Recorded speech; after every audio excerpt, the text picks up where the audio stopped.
relativa al artículo 151 del Código de Familia, al no regular la legitimación del padre biológico para impugnar la paternidad establecida por el Ministerio de Ley.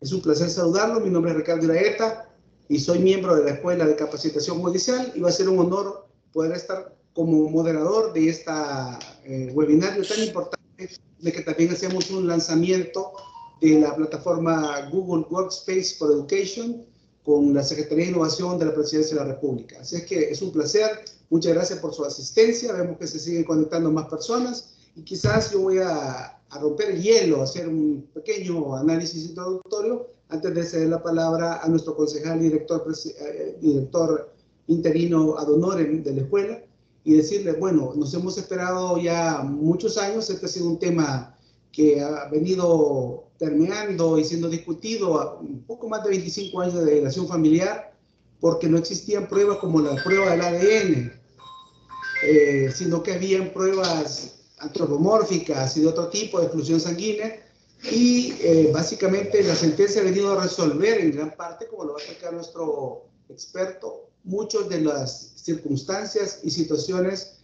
que antes se daban con derecho de que alguien, al no llegar, emplazado como padre de un menor de edad. Así es que eso también ha hecho un análisis la Sala de lo Constitucional que nos parece importante compartir con ustedes. Pues dicho esto, voy a ceder la palabra a nuestro consejero, director y interino de honorem de la Escuela de Capacitación Judicial, doctor Luis Alonso Ramírez Menéndez, quien nos honra esta mañana con su presencia. Sabemos que está muy ocupado y quiere dirigirle unas palabras a ustedes. Así que son todos los micrófonos, estimado doctor Luis Ramírez.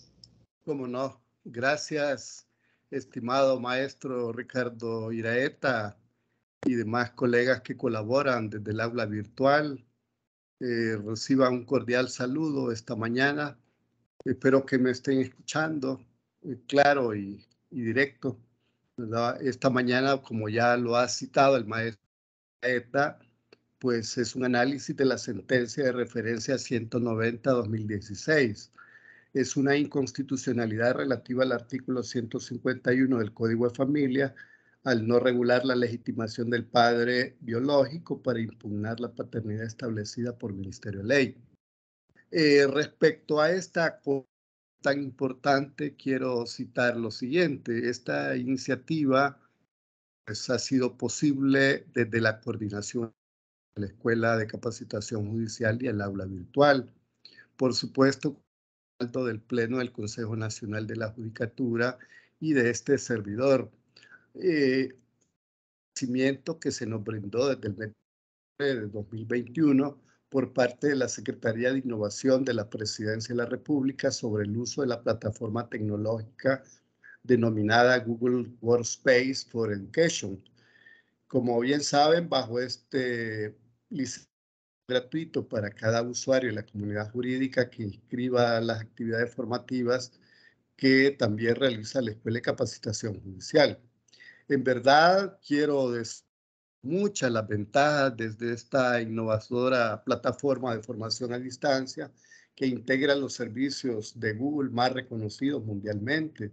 Hoy existe una diversidad de plataformas a las cuales nos podemos asociar o podemos comprar o podemos o hacer alianzas con ellas, pero desde luego que es menester agradecer a la Secretaría de Innovación de la Presidencia de la República, porque en este caso, representado por el licenciado José Ricardo Reyes Chicas, como representante de la Directora General de Formación y Tecnología, quien nos ha brindado un apoyo incondicional, desde luego, junto a su equipo de trabajo, y entonces a este plan de digitalización 2030 que impulsa esta cartera de Estado. Y en la modernización y la digitalización de los procesos de trabajo formativos, esta vez desde el ámbito de la naturaleza y visión de la Escuela de Capacitación Judicial, que desde luego también tiene a su cargo una enorme tarea planteada desde la Constitución de la República en formar, capacitar, profesionalizar al funcionariado judicial y otras instituciones vinculadas al sistema de administración de justicia que también son parte importante de nuestros destinatarios.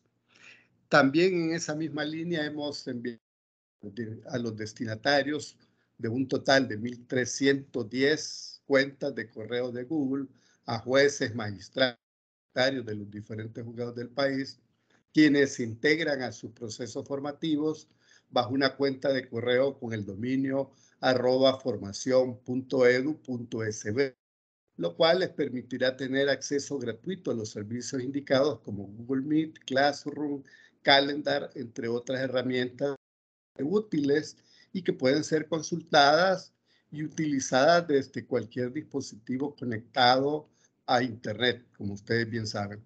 Esta es apenas la primera entrega y un avance, diríamos, en esta línea, y está basado en el inicio del nuevo pleno del Consejo Nacional de la Judicatura, traer a la institución guardia del siglo XXI de forma organizada y segura, contando, por supuesto, con la Secretaría de Innovación, a quienes reiteramos nuestros agradecimientos.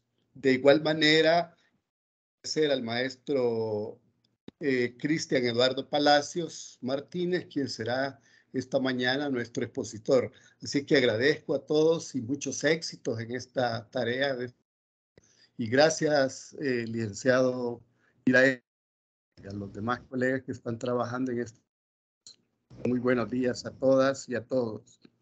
Y a nuestro de la Alianza de la Secretaría de Innovación, Ricardo Reyes Chicas. Gracias a todas y a todos. Muchas gracias, doctor Ramírez. Realmente, como usted lo dijo muy bien, gracias al liderazgo del Pleno y al suyo, ¿verdad? Como nuestro director, nosotros hemos logrado concretar algunos sueños. Obviamente tenemos aliados grandes, aliados muy buenos, gente con una gran capacidad de la cual estamos aprendiendo muchísimo.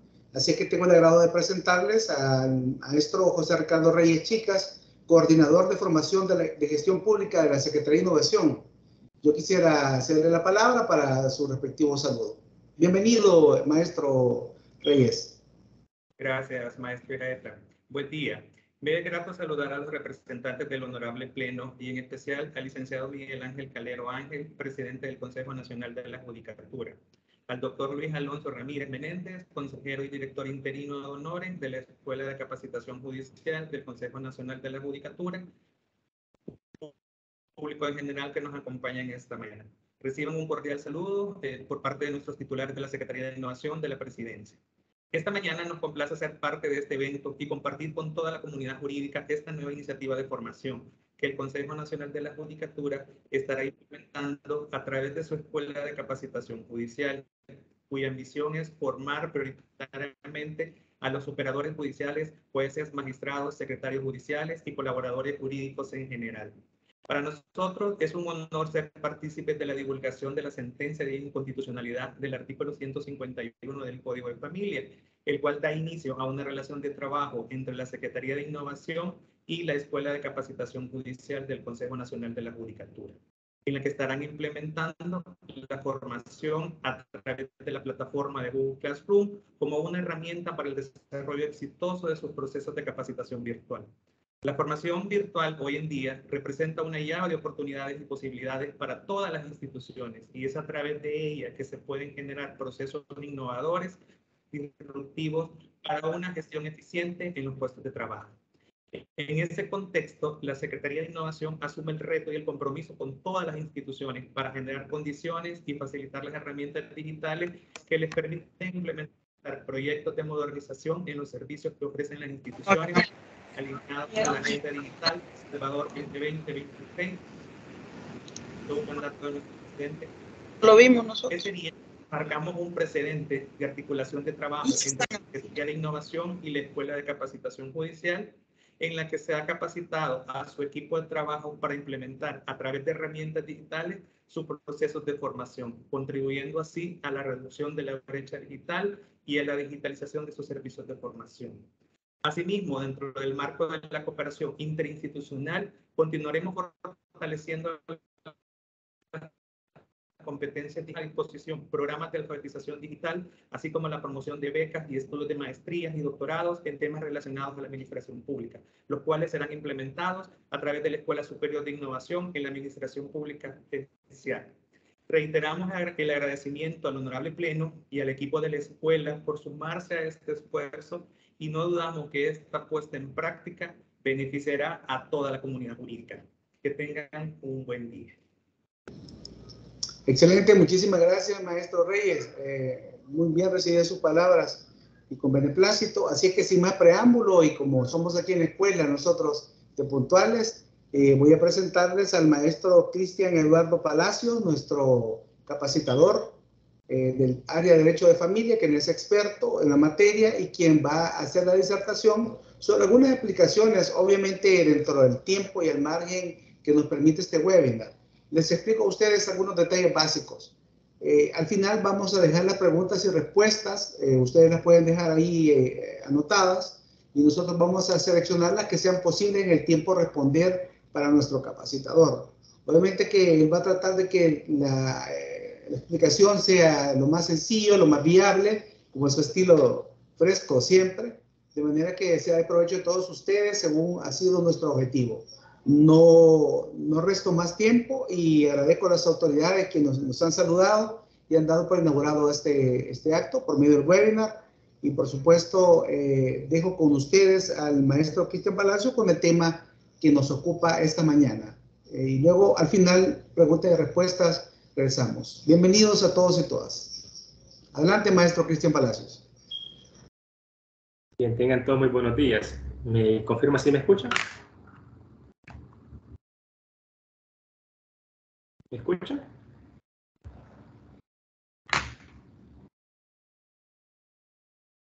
Hola, hola, ¿me escuchan? Sí, ok, bien, gracias.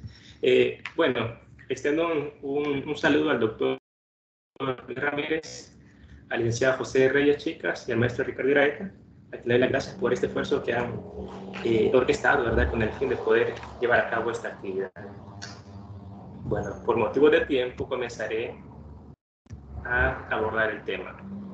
Bueno, estoy presentando. El tema, yo lo titulo de manera más sencilla, ¿verdad? Vamos a hablar de la inconstitucionalidad 190/2016, que hace referencia a la legitimación del padre biológico para impugnar la paternidad. Que se presentó una demanda de inconstitucionalidad ante la Sala de lo Constitucional y nuestro Tribunal Constitucional resuelve: declárese inconstitucional de modo general y obligatorio el artículo 151 del Código de Familia, debido a que contraviene el artículo 36, inciso 4 de la Constitución. Y también dice, porque no reconoce la legitimación procesal activa de la persona que afirma ser el padre biológico de otro para impugnar la paternidad establecida por nuestra ley. Bueno, esto es una introducción. Esto es lo que acontece. La Sala de lo Constitucional ha declarado una inconstitucionalidad por omisión parcial del artículo 151 del Código de Familia por contravenir el artículo 36, inciso 4 de la Constitución, que hace referencia al derecho a la verdad biológica. Es decir, miren, señor legislador, le dice, el artículo 151 no permite que el padre biológico, el que se da en esa calidad, pueda impugnar la paternidad.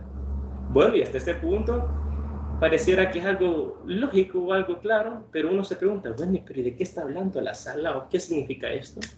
Entonces, con el fin de ser claros en la exposición y considerando que este webinar está dirigido a la comunidad jurídica, donde hay estudiantes inclusive, voy a partir de los aspectos más elementales con el fin de descifrar la razón de ser por la cual solo ciertas personas tienen la legitimación para impugnar la paternidad. Es decir, tenemos acá el elemento, el insumo básico. La sala ha declarado una inconstitucionalidad por omisión, pero expliquemos de qué trata o por qué esto es así. Para explicar esto, veamos el siguiente esquema.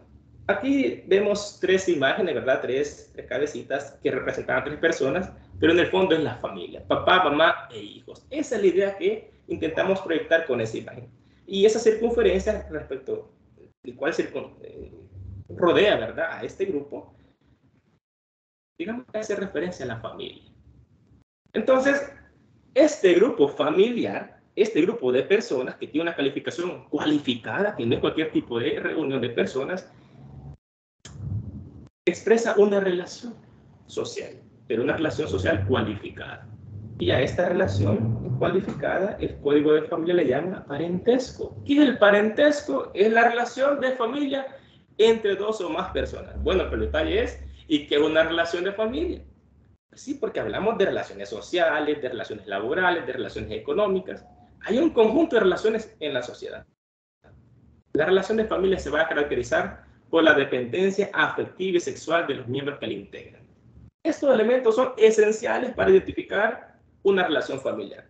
Dicen, ¿verdad?, los académicos, que el pensamiento logra entender y que el ojo logra observar aquello para lo cual ha sido adiestrado.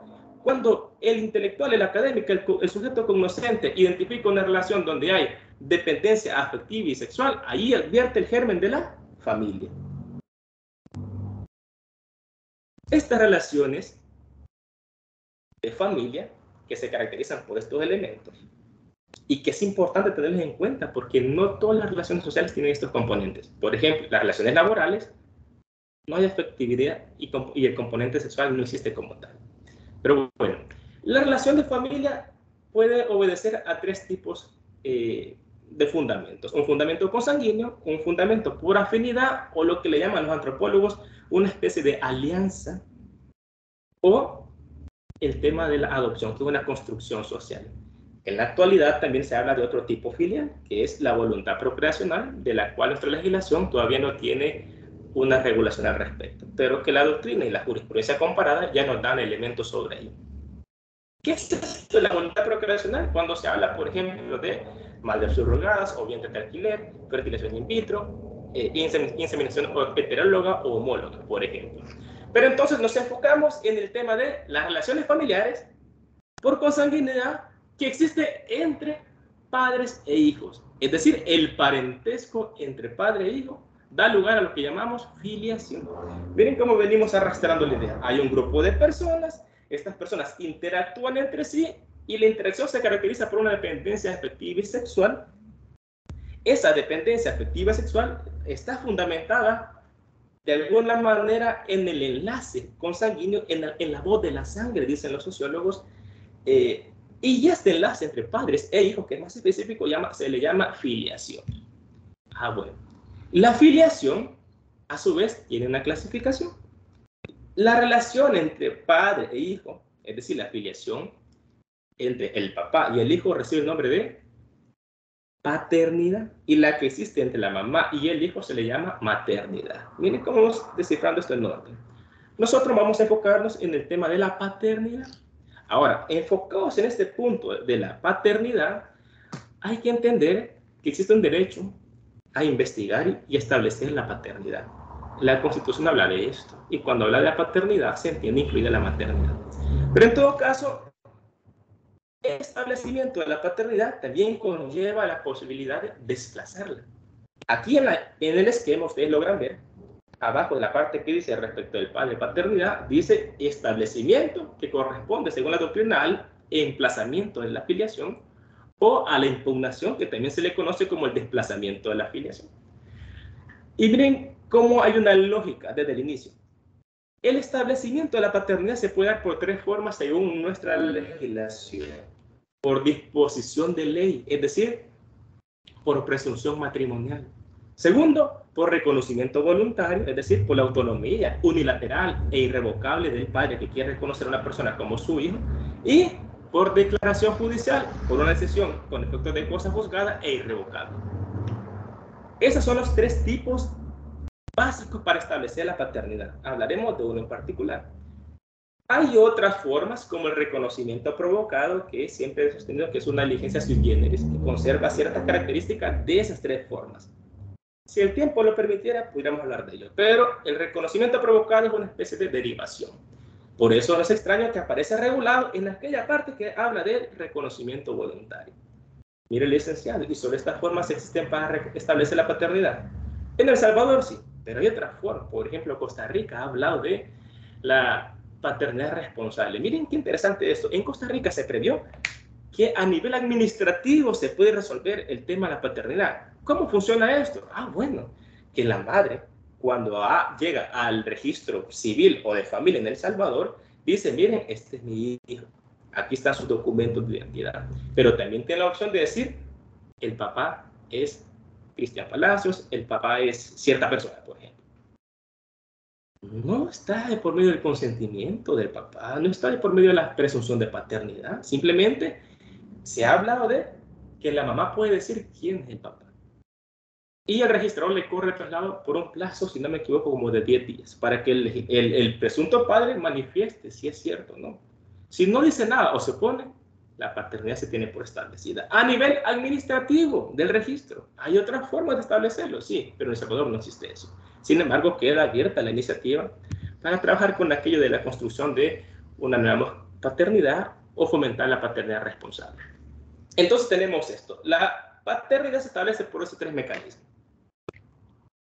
Y ojo con esto. Así como se estableció la paternidad, así existen los mecanismos para impugnarla o desplazarla.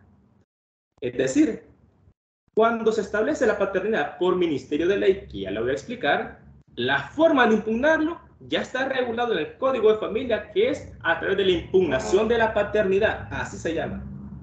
Cuando la paternidad se establece por reconocimiento voluntario del padre, para impugnar esa paternidad se hace a través de la impugnación del reconocimiento voluntario, así se llama. Por eso no es extraño que en esta parte que ustedes ven acá está pues interpuestos uno frente al otro el mecanismo correspondiente para impugnarlo.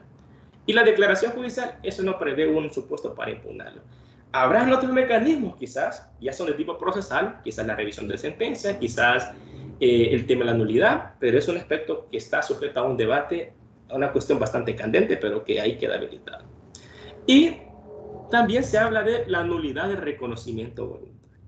¿Qué estoy diciendo? Estoy hablando de los procesos de filiación, así le llama la academia o la doctrina, que es decir, aquellas controversias jurisdiccionales que tienen que ver con el establecimiento o el desplazamiento de la paternidad. Y aplica de manera similar para la maternidad con las atenuaciones o modificaciones pertinentes. Pero para entender la sentencia de inconstitucionalidad hay que partir de esto. Y es elemental para validar o cuestionar algunos argumentos que aparecen en la misma. Por ejemplo, vamos a enfocarnos en el establecimiento de la paternidad por disposición de ley. Acá está. Dice el artículo 140 y siguiente.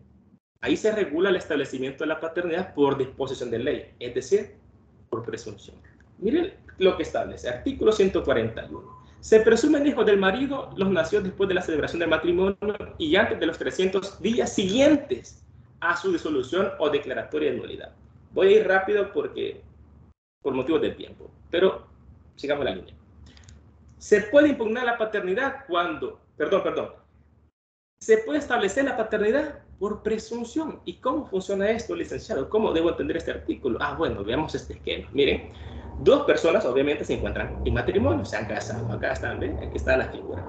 Pero resulta que tiempo después se divorcian o el matrimonio se les declara nulo. ¿Cómo funciona la presunción de paternidad?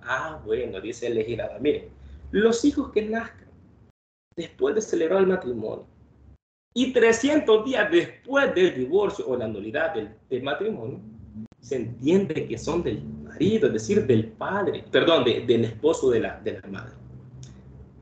La presunción está entonces desde el matrimonio hasta 300 días después de la disolución del mismo, ya sea por divorcio o por la nulidad.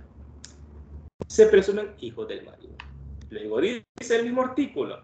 Sin embargo, la presunción establecida en este artículo no será aplicable cuando los cónyuges hubieran estado separados por más de 1 año y el hijo fuera reconocido por persona diferente del padre. ¿Ok? ¿Cómo entendemos esto? Veamos el otro esquema. Tenemos lo siguiente. Están casados, matrimonio. Pero resulta que se separaron. ¿Sí? Aquí aparece la figura donde ya están separados. Pero aún están casados, por eso la circunferencia verde. Tiempo después se divorcian. Pero resulta que entre la separación y el divorcio, por ejemplo, nació un hijo. Según la lógica normal, se entendería que ese hijo es del cónyuge, es decir, es del marido. Pero el legislador dice, miren, si los cónyuges se encuentran separados por más de 1 año y la persona que nace, el niño que nace, fue reconocido por otra persona, allí la presunción no aplica. Y esto es un llamado a atención tanto a los registradores como a los justiciables en general. Pues. Y la pregunta es, ¿ese año desde qué momento se cuenta? Obviamente se va a contar desde que nace el niño, un año hacia atrás, porque es la lógica de en qué momento pudo haber sido engendrado. Si están separados con el cónyuge, entonces no existe esa posibilidad. Es decir, separación, pues, absoluta en los términos que requiere la procreación. Luego tenemos otra regla que es un poquito más compleja, pero que es importante tener en cuenta. También aplica la presunción de paternidad después que se ha divorciado y la cónyuge o la mujer más bien contrae nuevas nupcias, se vuelve a casar. Miren lo que es este artículo. Si la madre hubiera contraído otras nupcias, es decir, se hubiera casado, en contravención a lo dispuesto en el artículo 17, la paternidad del hijo que naciere después de celebrado el nuevo matrimonio se establecerá conforme las reglas siguientes. Antes de explicarlas, bueno, ¿qué dice el artículo 17? Bueno, allá en la parte superior izquierda dice, la mujer cuyo matrimonio ha sido disuelto o anulado, podrá contraer nuevas nupcias inmediatamente que deje ejecutoriada la sentencia respectiva, siempre que comprobare que no está embarazada. Pero ¿y por qué, licenciado? Sí, ¿por qué al hombre no le ponen esa limitante? Bueno, sería discutible, pero en todo caso tiene una función, una operatividad respecto del tema de la filiación. La mujer que se acaba de divorciar se puede casar inmediatamente, que quede ejecutoriada la resolución, la sentencia, pero si comprueba que está embarazada. Entonces, la lógica es esta. Aquí tenemos a una persona representada con la carita letra A, que se ha divorciado desde su pareja, ¿verdad? Están divorciados. Entonces su pareja, que es la mujer, quiere contraer matrimonio inmediatamente. ¿Cuál es la condición que le establece el legislador? Bueno, puede hacerlo, pero compruebe que no está embarazada. Ahora bien, no va a ser necesario que usted compruebe que no está embarazada si usted estuvo separada de su cónyuge, excónyuge, por 300 días o más. O si el divorcio fue por motivo de separación absoluta, es el código. Entonces dice el legislador, miren, hay un problema. ¿Qué pasa si la mujer se contrajo matrimonio sin comprobar que no está embarazada? Porque ahí hay un problema. ¿Y qué pasa si está embarazada? ¿De quién es el hijo? Ah, bueno, el código da una solución un poco, de pronto un poco cuestionable, pero el derecho comparado de alguna manera también lo avala, porque otras legislaciones lo regulan de manera similar. ¿Qué es lo que dice? Bueno, miren, si una mujer se divorció, e inmediatamente, una semana después se casa y no comprobó que está embarazada, el matrimonio no es nulo por eso, no es una causa de nulidad. Esa es una solemnidad no de tipo, no constitucional respecto al matrimonio. Pero la solución la da el legislador y dice, miren, si la mujer se casó inmediatamente sin comprobar que está embarazada, entonces se presume que el hijo es del primer marido si nace entre los 180 días y posteriores a la celebración del segundo matrimonio. Ah, vale, miren. Nació 180 días después del segundo matrimonio, el hijo es del segundo marido. Perdón, se presume que el hijo es del primer marido si nace dentro de los 180 días. Es decir, la mujer se casa inmediatamente y el hijo nace en el día, ¿qué? 100, por ejemplo, después del segundo matrimonio, el hijo se reputa hijo de el primer marido. En el otro supuesto, si nace después de los 180 días del segundo matrimonio, se entiende que es hijo del segundo marido, es decir, dentro del segundo matrimonio. Veámoslo como un esquema, es este. El matrimonio 1 es este, acá está, con el cónyuge A. El cónyuge A se separa, se divorcia de su esposa para ese momento, ¿verdad? Y luego la esposa pronto contrae matrimonio con el hombre B. Entonces, aquí tenemos este esquema. Fíjense cuál es la idea. Inicialmente habíamos dicho que se presumen hijos del primer marido, acá, del hombre A, los que nacen después del divorcio y 300 días después de decretado el divorcio o declarada su nulidad. Esta es la lógica general. Si no se hubiera casado nuevamente la mujer, era fácil de resolver el asunto. 300 días después del matrimonio, del divorcio, perdón, siguen siendo hijos del marido, del primer marido. Pero resulta que ella se casó nuevamente y antes de ese tiempo, antes de los 300 días, y no comprobó que estaba embarazada, que no estaba embarazada. Y nace un hijo, que es este por acá. Por acá nace una persona, digamos. Si nace entre los 180 días, el hijo del marido A. pero si nace después de los 180 días, el hijo del marido B, ¿verdad? Esa es, digamos, la forma de presumir la paternidad. La pregunta es, ya vimos cómo el legislador salvadoreño ha creado mecanismos para presumir la paternidad, pero ¿y esto qué significa en la práctica? Lo que significa en la práctica es que usted, señorita, mujer, se encuentra embarazada y da a luz su hijo. Usted basta que se presente ante el registrador y que diga, mire, esta es la partida de nacimiento de mi hijo. Ok, y le pregunta, ¿y el padre?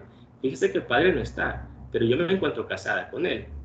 Y le presenta la partida de matrimonio, la certificación. ¿Qué hace? El registrador entiende que si el hijo nació dentro del periodo del matrimonio, le va a atribuir automáticamente la paternidad. Y se estableció la paternidad sin consentimiento del marido. Esa es la función de la presunción. Entonces puede ser que en tanto que presunción, que quizás realmente no sea el padre biológico, porque es una presunción. Existe el riesgo de falsedad. Pero la pregunta es, bueno, ¿y por qué se presume, pues? ¿Por qué se presume que son hijos del marido, cuando están casados? ¿Por qué? ¿Por qué? ¿Por qué no se presume cuando hay unión no matrimonial? Que, ojo, si hay una forma de presumirlo, el legislador lo prevé. El Código Familiar habla de una presunción de paternidad cuando hay convivencia.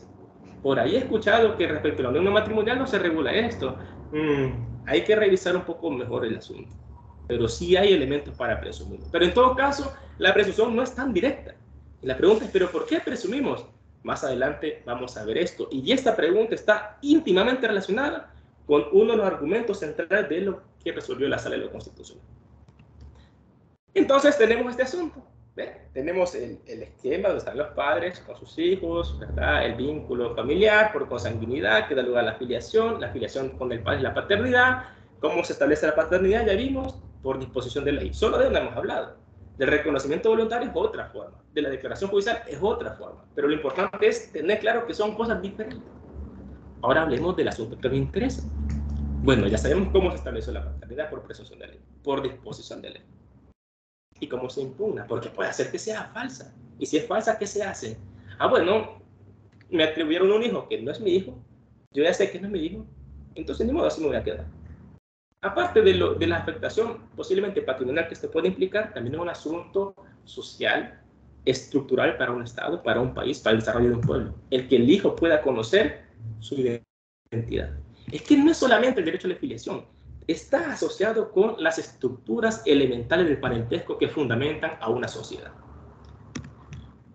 Entonces, bueno, ya me di cuenta que el hijo que pasa por mi hijo, yo sospecho que no es mi hijo.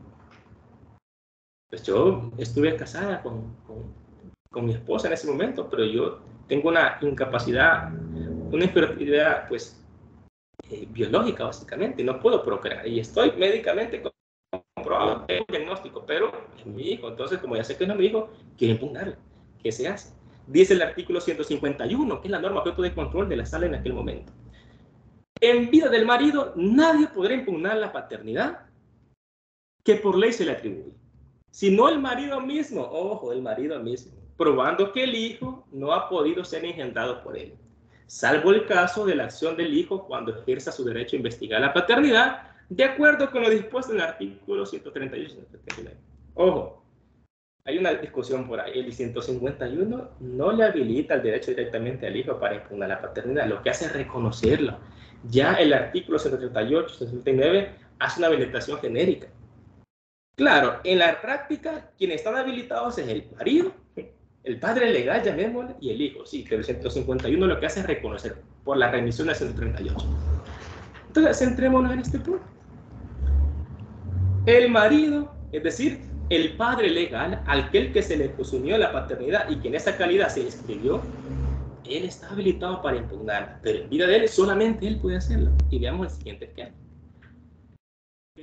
Bueno, aclarar nada más que el marido, es decir, el padre legal, tiene 90 días para ejercer la respectiva acción desde el momento en que conoce la paternidad que se le atribuye. Bueno, miren, yo me encuentro fuera del país, vengo y me comentan que mi esposa estaba embarazada y realmente no me di cuenta, pero ella se presentó al registrador, presentó la partida de matrimonio y bueno, me atribuyeron la paternidad, pero yo tengo nada que ver con esto. Entonces, me doy cuenta de ese momento. Tengo 90 días para impugnarlo. Hay un tema aquí bien delicado y bien curioso, y se los anticipo, que es una pregunta que al final está generada. ¿Por qué al marido se le impone un plazo demasiado corto, cuando a la madre se le puede habilitar un plazo más amplio, de pronto 1 año, cuando sale la impugnación de maternidad? Esto está asociado con el tema del parto, de la incapacidad o la condición en la que queda la madre después de que da luz. Hay diferentes elementos, pero en todo caso hay un marco diferenciado en ese sentido.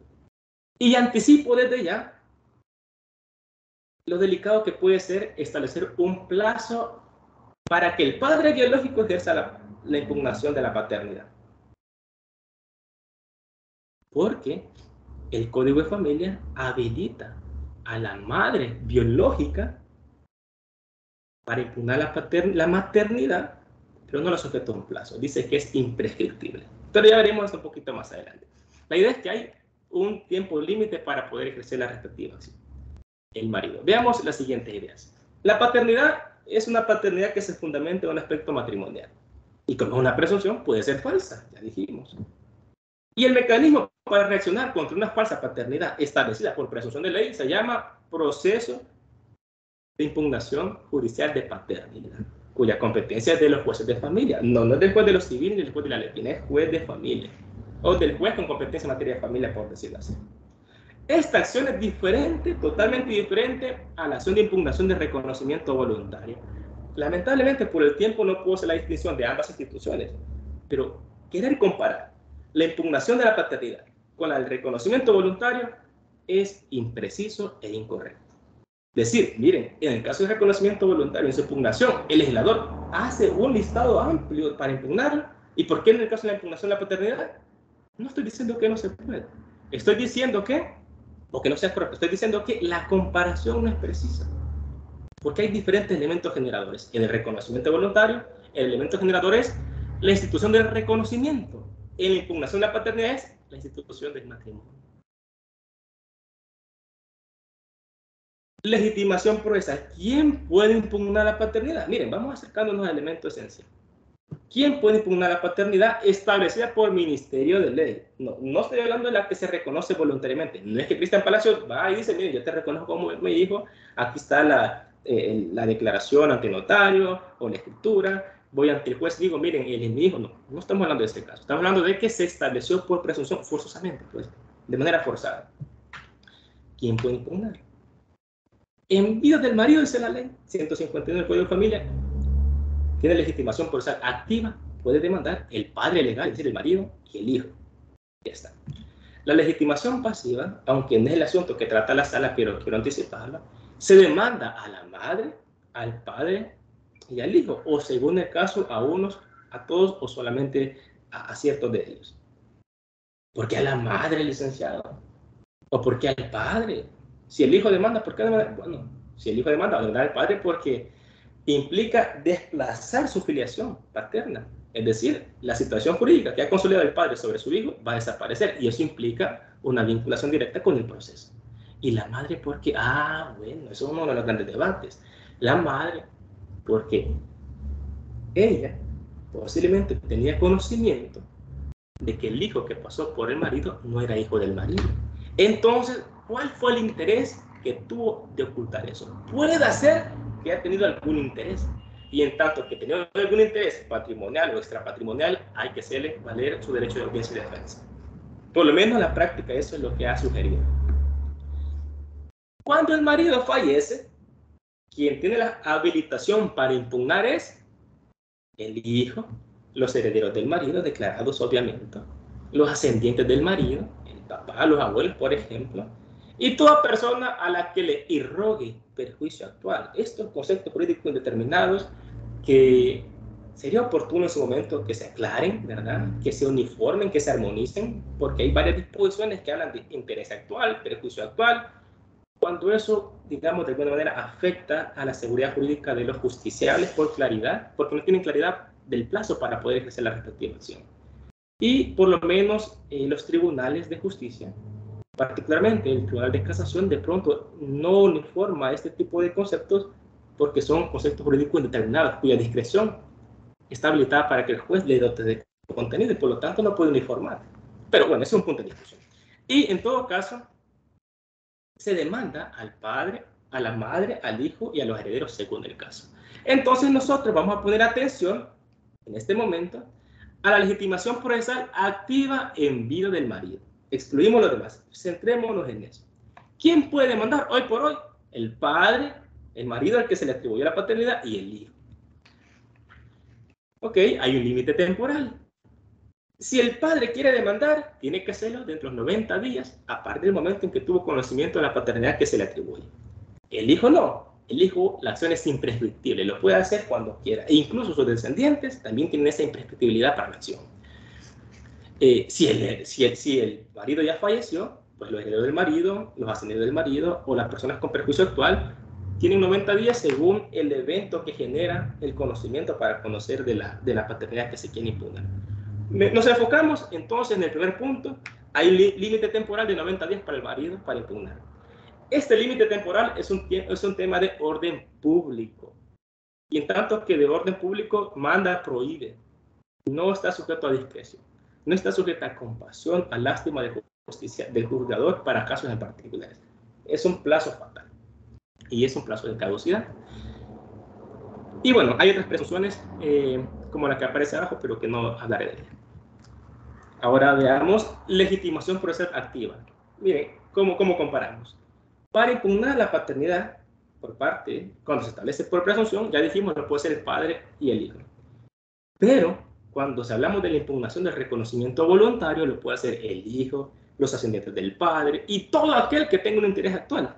Por eso es que los demandantes en el proceso de inconstitucionalidad decían, miren, ¿cómo es eso que en el caso de la impugnación la lista es cerrada, restringida? Pero en el caso de la impugnación del reconocimiento voluntario es abierta, es flexible. Es que hasta todo el que tenga interés actual puede hacerlo. Es cierto, hay una distinción, pero, insisto, hay que ver el ADN de cada institución. Son diferentes. Insisto, una se fundamenta en el matrimonio y la otra en la institución de reconocimiento, es decir, la autonomía de la voluntad. Y en el caso de la maternidad, es lo que les mencionaba también. Cuando se impugna la paternidad, estando en vida el marido, lo puede ser el padre, es decir, el marido como tal, y el hijo. Pero miren qué interesante, cuando la impugnación es de la maternidad, lo puede hacer el hijo, el verdadero padre o madre, dice. La supuesta madre, es decir, la supuesta madre es a la que se le atribuyó la maternidad indebidamente. El cónyuge de la supuesta madre, etcétera, etcétera. ¿Qué es lo interesante? Que nuestro Código de Familia ya habilitaba, pero para el caso de la maternidad, que el padre, o más bien la madre biológica, o la verdadera, la que se da esa calidad, impugne la maternidad. Pero de la paternidad no se decía nada. En todo caso, lo interesante en este punto es que para la impugnación de la maternidad, para el caso del verdadero padre o la verdadera madre, que es equivalente o semejante al padre biológico, para el caso de la maternidad, el plazo es imprescriptible. Y para el caso del padre, se está pretendiendo o se está reflexionando sobre la posibilidad de sujetarle un plazo. Hay que analizar ese punto, hay que armonizarlo para el efecto pues, de crear una lógica respecto de los procesos de filiación. Y ahora sí, esos son como los antecedentes. ¿Qué ha dicho la sala? Bueno, miren, la sala recibe una demanda de inconstitucionalidad y dice, señora sala, el artículo 151 va en contra de la Constitución, específicamente el artículo 36, inciso 4. Bueno, dice la sala, miren, comienza a estudiar, dice el artículo 36, bueno, para empezar hay un derecho a la identidad, ¿ok? Y la identidad tiene varias manifestaciones, y dentro de eso hay una identidad física donde está el tema de el origen biológico. El artículo 36, inciso 4, dice la sala, ahí se comprende el derecho a conocer la verdad biológica, a que el hijo pueda investigar la paternidad y que sepa quién es verdaderamente su padre, relacionado con la paternidad. Entonces, cuando la sala hace el contraste normativo, dice, sí es cierto, el legislador, para el caso del Código de Familia, no reguló, no habilitó para que el padre biológico pueda impugnar la paternidad. Es decir, cuando vemos el artículo 151, dice, solo puede ser el marido mismo y el hijo. Pero ¿por qué no otras personas? Otra persona interesada posiblemente sea el padre biológico, el que es el verdadero padre. Entonces, fue deficiente la regulación del legislador para el momento en que se emitió el Código de Familia. Hay una protección deficiente, no se habilita esa acción para el padre biológico. Entonces, este artículo contraviene el derecho a conocer la verdad biológica respecto del padre que se da como padre biológico. Derecho comparado, por lo menos del conocimiento que tengo de la legislación extranjera, sería el primer caso en el que un país habilita a que el padre biológico impugne la paternidad establecida por el Ministerio de Ley. Por lo menos, digamos, para el caso de los países como España, Colombia, incluso Costa Rica. ¿Qué dice el derecho comparado? España dice en el artículo 69 del Código Civil: se presumen habidos en el matrimonio los hijos nacidos después de los 180 días contados desde su celebración. Bueno, hay presunción de paternidad. Luego dice España también: la paternidad de los hijos nacidos dentro del matrimonio solo puede ser impugnada por el marido personalmente. También tiene una regulación restringida, ¿verdad? ¿Qué dice Colombia? Dice: el hijo concebido durante el matrimonio de sus padres es legítimo. Todavía siguen con esas figuras. Luego el artículo 216 dice: mientras viva el marido, nadie podrá reclamar contra la legitimidad del hijo concebido durante el matrimonio, sino el marido mismo. Y luego vuelve a ratificar: el marido podrá ejercitar la acción de impugnación de paternidad en el plazo de un año con toda la inscripción de la afiliación del registro civil. También dice: si el marido, pese a conocer el hecho de nacimiento de quien ha sido inscrito como hijo suyo, desconociera, esto es un elemento importante, desconociera su falta de paternidad biológica, el cómputo del plazo de un año comenzará a contar desde que tuviera tal conocimiento. Bien, aquí tenemos una referencia para responder algunas de las preguntas que se están haciendo por parte de los legisladores. La pregunta es: ¿y por qué se presume? ¿Y por qué se limita solamente al marido mismo? Y El Salvador había sido incluso algo bondadoso al decir que también el hijo lo podía hacer, pero ahora ha dicho también el padre biológico. Y por ahí hay alguna pretensión de incluir a otras personas. Pero la pregunta es: ¿por qué es tan restringido? ¿Será que realmente es por el tema del ADN, que no existía antes? Me parece que no. El ADN tiene mucha relación, toda la prueba científica tiene mucha relación directa, pero hay un elemento diferente, ya lo veremos. Entonces, esos son, digamos, los antecedentes. ¿Y qué es lo que decía la parte demandante en la demanda de inconstitucionalidad? En esencia, miren, el Código de Familia, específicamente el artículo 151, omite reconocer la acción para que el padre biológico pueda impugnar la paternidad establecida por presunción legal. Bueno, ese es el tema central. Es el padre biológico tiene derecho para impugnar la paternidad que se estableció por Ministerio de Ley a favor de otra persona.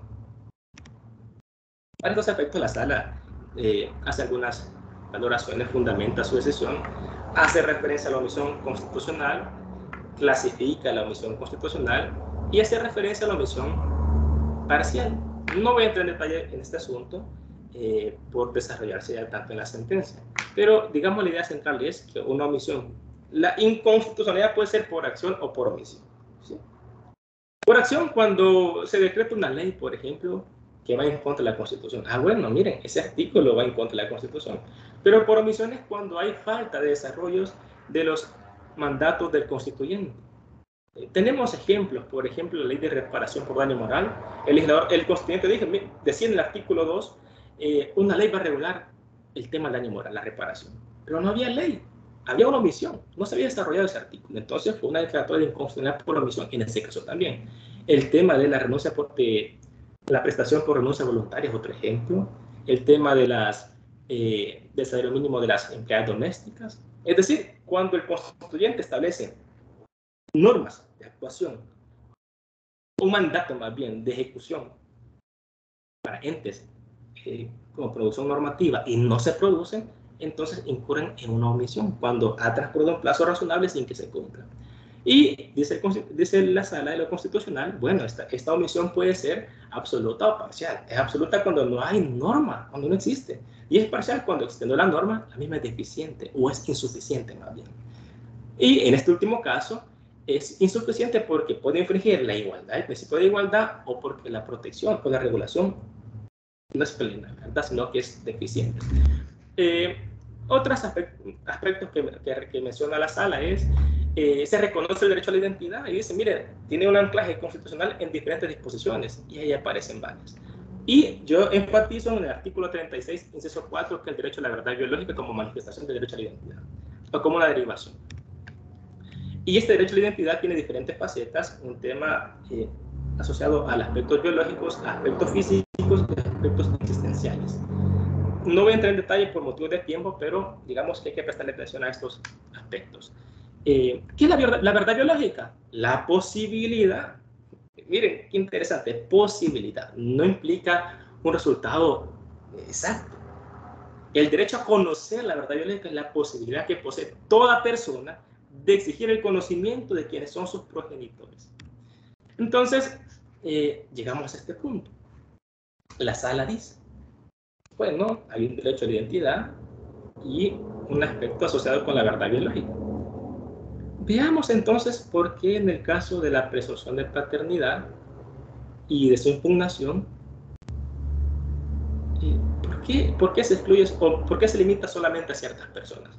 Y la sala, muy sabia, dice, miren, primero hay que entender que la regulación de la impugnación de la paternidad o del establecimiento de la paternidad incluso se sustenta en la preexistencia de un acto jurídico familiar que es el matrimonio. Muy bien, ha identificado el tema central, el matrimonio.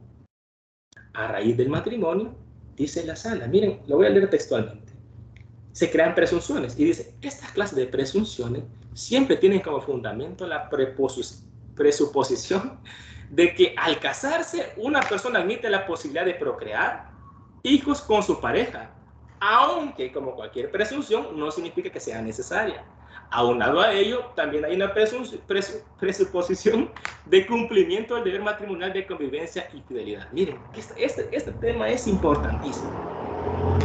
¿Qué está diciendo la sala? Miren, cuando una persona se casa, cuando contrae matrimonio, el legislador, la moral social, los valores sociales, la moral imperante, pues el extracto hegemónico de las pautas, paradigmas que rigen la vida social dice, crea dos presunciones.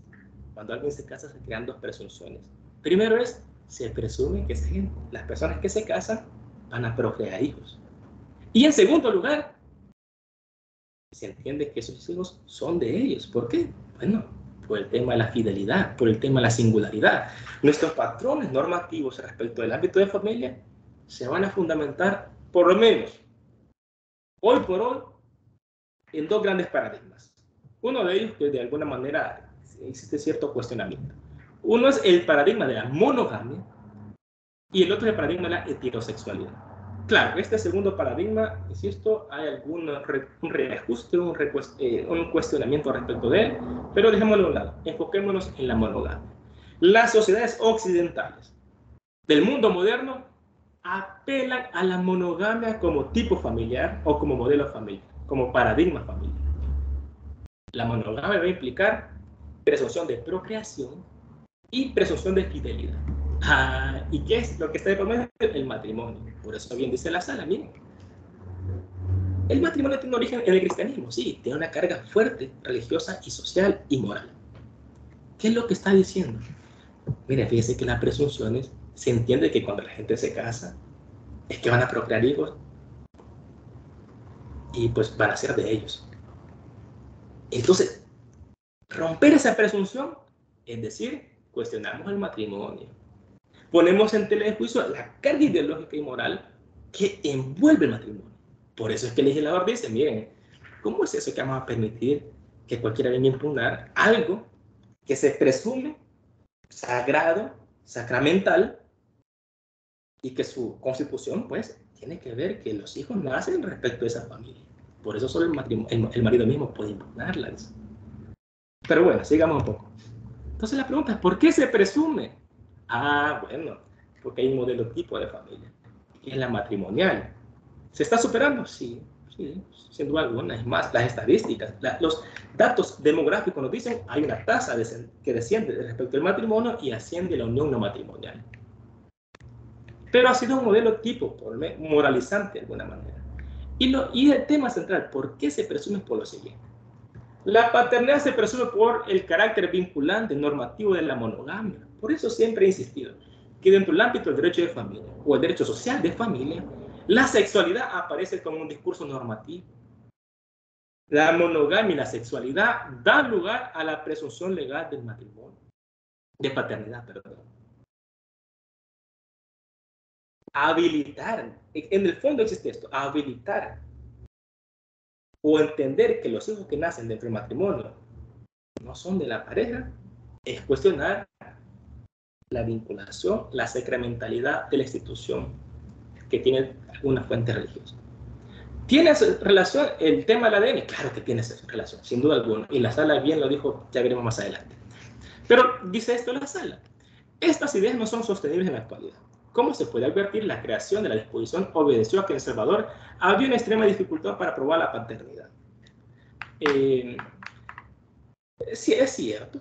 El Instituto de Medicina Legal, que cuenta con laboratorio de genética, no data de mucho tiempo. Fue, pues, en la presidencia de la Sala de los Siglos hace un par de años que se promovió la creación de este instituto, pero trasciende de esta razón.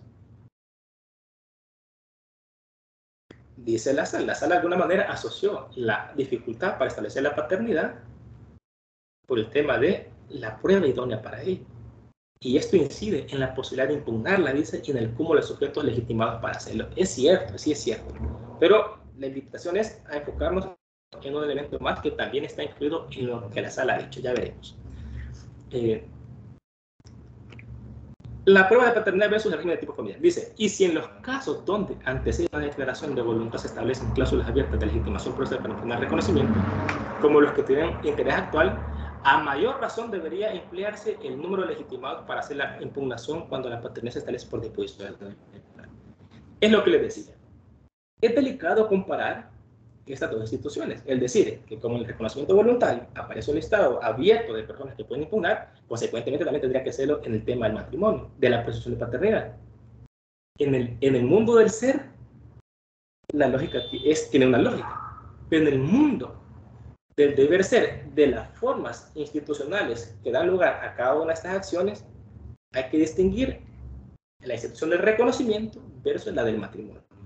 En otras palabras, lo que hay que hacer es cuestionar cuál es la función del matrimonio hoy por hoy. No estoy diciendo que solo el marido tiene que hacerlo, no, estoy diciendo que hay que enfocarse cuál es la función del matrimonio hoy por hoy respecto de la filiación. Pero en todo caso, la sala sí logró identificar la verdadera razón.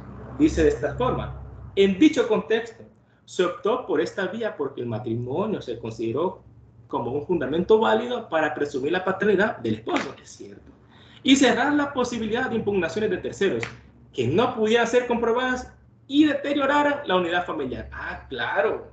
Si la vida matrimonial, si la familia matrimonial que engendra hijos y que se presumen que son del hijo, pero se habilita para que otras personas puedan impugnarla, lo que está diciendo, mire, dice el legislador, podemos afectar la unión familiar, que es una legislación que se emite en un contexto donde la familia nuclear y la familia matrimonial son el top, son el modelo a seguir.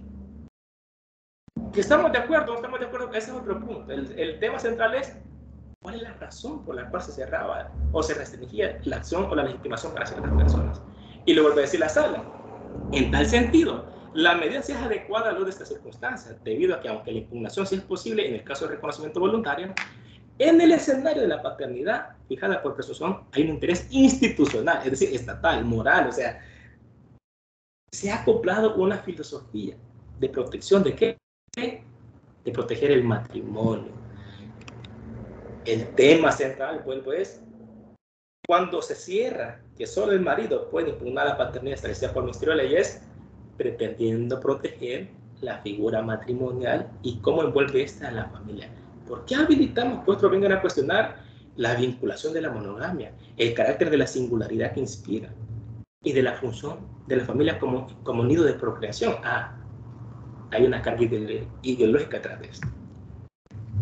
En síntesis, ciertamente la sala logró identificar, primero, que el tema de la prueba científica afectaba, sí, ese era un argumento secundario. El verdadero argumento, como aparece acá, es hay un celo proteccionista del matrimonio. Por eso es que se cierra. Pero bien, digamos que sin duda alguna que es plausible la decisión, sin duda alguna. Ya comentaremos algunas cuestiones prácticas. Al final, ¿qué dice la sala? De declara es inconstitucional de un modo general y obligatorio el artículo 151 del Código de Familia debido a que contraviene el artículo 36. Bueno, ahí está. Pero hay otro mandato, dice la sala. Bueno, como es una omisión, señora Asamblea Legislativa, por favor, legisla al respecto. Habilite para que el padre biológico también pueda impugnar la paternidad. ¿Es plausible? Es plausible. ¿Es oportuna? Es oportuna. ¿Por qué lo pienso así? Porque creo que la función del matrimonio respecto a la filiación no debería negar el derecho del hijo o del padre incluso a conocer ese vínculo filial verdadero. Pero bueno, ¿qué es lo que invita o qué sugiere la sala? Dice, por ejemplo, hay que regular de un enfoque preventivo y un enfoque reactivo. Desde el enfoque preventivo podría determinarse, por ejemplo, la reserva del proceso correspondiente, un plazo de caducidad para el ejercicio de la retención, contado a partir de la fecha en que se tenga noticias del nacimiento, ojo con esto, del hijo o hija, o bien la exigibilidad de cauciones que garanticen el resarcimiento de los daños derivados de la ejecución abusiva de las víctimas. En cambio, en un enfoque reactivo, podría preverse expresamente que cuando alguien haga un uso abusivo de la legitimación activa reconocida, quepa la posibilidad de reclamar la reparación por el daño moral causado a cualquier integrante de la familia. Bueno, hay una invitación. Y hasta ayer deberíamos de quedarnos. Sin embargo, ha sido oportuno este webinar. Creo que la Escuela de Capacitación Judicial, de manera oportuna, organiza esta actividad. Digo de oportuno porque el día de ayer, la Comisión de Familia, Niñez y Adolescencia, Personas Discapacitadas, creo que se llama, de la Asamblea Legislativa, comenzó con el estudio de esta posible reforma, ¿sí?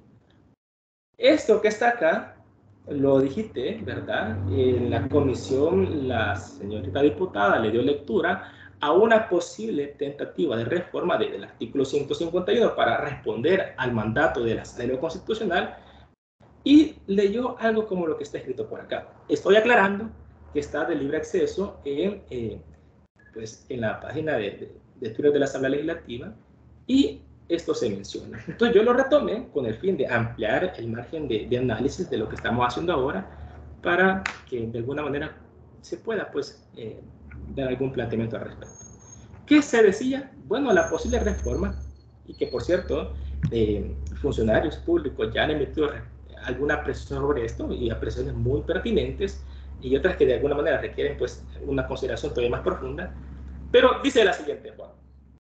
Aclaro, esto es una mera tentativa, no significa que esta sea la propuesta, esto está en el seno de la comisión. Se leía, podrán impugnar la paternidad de que por ley se le atribuye al marido. A, el mismo marido, probando que el hijo no ha podido ser engendrado por él. Esto ya se encuentra en el Código actual. B, aquel que se consideró su padre biológico, siempre que su pretensión se fundamente en razones objetivas que conduzcan a pensar razonablemente que es probable que él sea el padre. Ok, con esto busca responder a lo que la sala ha dicho. El hijo, cuando ejerce su derecho a investigar la paternidad, de acuerdo a lo dispuesto en los artículos 78 y 79 de este código. En el caso literal B, del inciso anterior, la acción para ejercer dicha pretensión prescribirá en un año contado a partir del día en que aquel se considere el padre biológico tenga conocimiento del nacimiento del hijo o hija. Miren cómo el estudio está diciendo desde qué momento se va a contar el plazo de prescripción hablando de eso. Si se ejercitare la acción correspondiente, el juez o jueza competente podrá imponer la reserva del proceso a efecto de salvaguardar la identidad de los intervinientes, así como las cauciones que considere pertinente para garantizar el resarcimiento de los daños derivados del posible ejercicio abusivo de la facultad otorgada en el presente artículo. En cuyo caso el padre a quien se le haya impugnado su paternidad, la madre y el hijo podrán reclamar la indemnización por daños morales que en dicho ejercicio abusivo hubieran podido causar. Yo escuché que dijo de conformidad a la reparación por daño moral. Creo que quería decir de conformidad a la ley de reparación por daño moral. Pero bueno, esto es, digamos, algo que se está simplemente estudiando. Y es importante y creo que es plausible también este ánimo de responder de alguna forma, de manera pronta, ágil, al mandato de la Asamblea Constitucional respecto de la legitimación del padre biológico. Sin embargo, hay algunos aspectos que quiero compartirles, desde luego con el correspondiente rigor técnico y de respeto sobre una iniciativa como esta. Veamos. Dice, analicemos algunas partes. Dice, que podrán impugnar la paternidad que por ley se le atribuye al marido, el que se considere su padre biológico. Quiero aclarar que si bien es cierto, se ha hablado de padre biológico y que el concepto biológico de pronto es como muy firme, muy categórico, poco inflexible. O sea, la biología es como, dicen que son como los números, ¿verdad? Que son exactas. Pero eso de pronto veríamos qué tan cierto es. Se discute entonces, ¿quién es el padre biológico? ¿Cómo acreditar una acción de esta naturaleza por parte del padre biológico? Yo hago la siguiente apreciación. El carácter biológico es importante, pero no hay que descuidarnos. Lo verdaderamente importante es la identificación de la paternidad.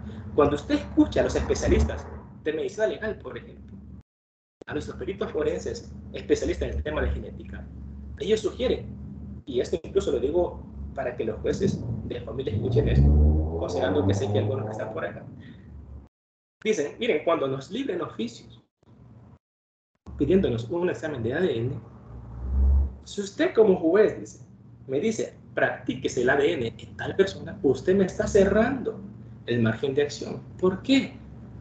Porque yo como especialista voy a limitarme al mandato que usted me está dando en su oficio. Pero la manera de identificar la vinculación filial no se limita solamente al ADN. Hay diferentes formas de conocer la verdad biológica. Y entonces aquí aparece este cuadro, sistema de identificación. Hay científicos fehacientes y otros indiciarios. Los fehacientes, dactiloscopía, por ejemplo, el tema de las huellas genéticas, odontoscopía, el tema de la estructura bucal y la genética. En el tema de la genética encontramos el ADN. Entonces, es impreciso pensar que el carácter biológico de la paternidad descansa únicamente en el tema del ADN o el tema genético. Mire, fíjese que yo no puedo comprobar la paternidad porque no tengo una prueba de ADN. Ok, a lo mejor sea difícil hacerlo, pero no cerremos la idea de que solamente al ADN está referido. Entonces considero que no necesariamente debe incluirse la prueba positiva de ADN como sustento preliminar de la demanda. Es decir, pensar que en la demanda de impugnación de paternidad debe ir una prueba positiva de ADN para poder ejercer acción bajo pena de improponibilidad es una interpretación que vulnera el derecho de acceso a la justicia a la protección jurisdiccional. Es decir, vulnera el derecho a la protección jurisdiccional en la dimensión de acceso a la justicia, me parece por requerir requisitos demasiado rigurosos. Y sobre todo que pues, son muy cerrados. Yo pienso que el mismo artículo da alguna idea, dice, cuando existen razones objetivas para creer en la paternidad verdadera o biológica, si lo quieren seguir manteniendo así. ¿Y por qué he dicho que el tema del ADN no siempre es exacto o preciso? Bueno, porque ya los resultados científicos, y esto lo podrá explicar mejor el especialista, nos va a decir que el ADN no es 100% exacto. O sea, no siempre, es más bien, no en todos los casos es 100% verídico. Hay casos donde hay, digamos, algunos problemas para poder hacer esa identificación de padre e hijo como pues, ascendientes o descendientes de manera directa, de modo consanguíneo. Algunos de esos ejemplos son el mosaicismo y el quimerismo. O sea, los especialistas dicen, miren, gemelos, una sola bolsa, un solo útero y que de alguna manera comporten hasta el mismo cordón umbilical, es posible que en toma de prueba de ADN sea la misma. Por lo tanto, puede haber una imprecisión en eso. Primera idea, entonces, quien considera ser padre biológico, a mi parecer, creo que no necesariamente tiene que prestar una prueba positiva de ADN. Tiene que dar razones justificadas que objetivamente amparen de que él piense que es el padre biológico. Si pedir una prueba científica de ADN, creo que sería una especie de casi que prejuzgamiento respecto al juzgamiento de la demanda.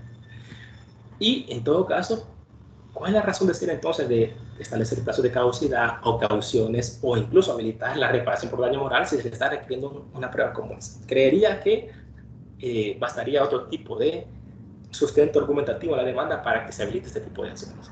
¿Como cuáles? Miren, en la práctica lo que se ha visto, por ejemplo, es mire, fíjese que mi papá, dicen, en el proceso se dio cuenta que él no era el papá de su hijo en la vela. En una vela. Ah, bueno, en las velas no solamente se despiden a a las personas que han fallecido, sino que también se dan cuenta de muchas noticias que no se conocen. Las velas, los entierros tienen ese elemento característico muchas veces. Entonces, se dan cuenta por declaraciones. A lo mejor hay algún video, de pronto hay alguna confesión. Es decir, si hay algún elemento que objetivamente le habilita a pensar que si es el hijo, puede habilitarse ese tipo de acción según la práctica lo sugiere. Otro ejemplo puede ser, miren, fíjense que yo estaba fuera del país y yo no conozco, nunca he visto al hijo que se me atribuye. O bueno, más bien, yo estoy fuera del país y yo sé que tuve relaciones coitogenitales con una persona, ¿verdad? Y bueno, cuando vengo al país, sé que está embarazada y veo a su hijo y es casi que la copia mía. De alguna manera se genera un aspecto de sospecha, más allá de que haya una prueba directa, vinculante de ADN. Y en todo caso, reitero, el ADN no es el único. Hay temas de dactiloscopía y odontoscopía. E incluso les aclaro, según he escuchado de los especialistas, la prueba más exacta no es el ADN. Hoy por hoy la prueba más exacta es el tema de la dactiloscopía, las huellas digitales. Ningún ser vivo tiene las mismas huellas digitales. En cambio, el ADN puede ser compartido como el tema de los gemelos que les mencionaba. Bien, otro aspecto es el que considere ser su padre biológico. Se analiza si es posible incluir más personas aparte del padre biológico en el artículo 151.